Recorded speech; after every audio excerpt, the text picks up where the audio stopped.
ನಾವು ಶಿಕ್ಷೆ ಅನುಭವಿಸ್ಬೇಕಾಯ್ತಲ್ಲ, ಅದೇ ಬೇಜಾರು.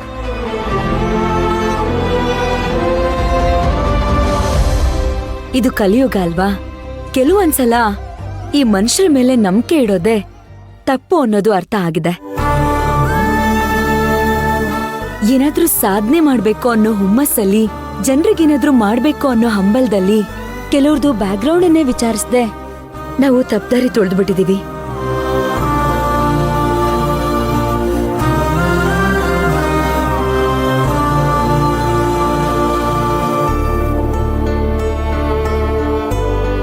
ಹಾಗಂತ ಅದನ್ನೇ ನೆನ್ಸ್ಕೊಂಡು ಕೂರಕ್ಕೆ ಆಗಲ್ವಲ್ಲ ಶಿವಗಾಮಿ. ಕಳೆದೋದ ಕಾಲ ಅನ್ನೋದು ದೊಡ್ಡ ಹೊರೆ ಇದ್ದಂಗೆ. ಅದನ್ನು ಕೆಳಗೆ ಇಳಿಸಿದ್ರೇ ನಾವು ಮುಂದೆ ಹೋಗೋಕ್ಕಾಗೋದು. ಈಗ ಅದಕ್ಕೆ ದಾರಿ ಹುಡುಕ್ಬೇಕಷ್ಟೆ. ಮತ್ತೆ ನನ್ಗೊಂದು ಐಡಿಯಾ ಇದೆ. ಈಗ ಶಿವಕುಮಾರ್ ಕೊಟ್ಟಿರೋ 2 ಲಕ್ಷ ಇದೆ. ಇದ್ರ ಜೊತೆಗೆ ನಾನು ರೆಗ್ಯುಲರ್ ಆಗಿ ಯೂಸ್ ಮಾಡುವಂತ ಸ್ವಲ್ಪ ಒಡವೆಗಳನ್ನ ತಗೊಂಡ್ ಬಂದಿದ್ದೀನಿ. ಅದನ್ನೆಲ್ಲ ಮಾರಿದ್ರೆ ಅದು ಸಿಂಪಲ್ ಒಡವೆ ಆಗಿರೋದ್ರಿಂದ ಒಂದು 13 ಲಕ್ಷ ಬರ್ಬಹುದು.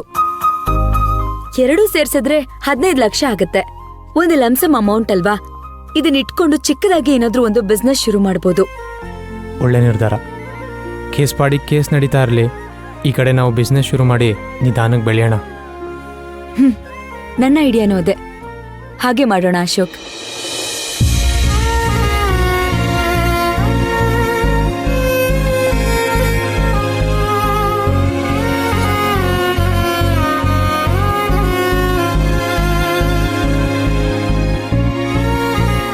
ಪುಟ್ಟ, ಯಾಕಪ್ಪ ಬೇಜಾರಲ್ಲಿದ್ಯಾ?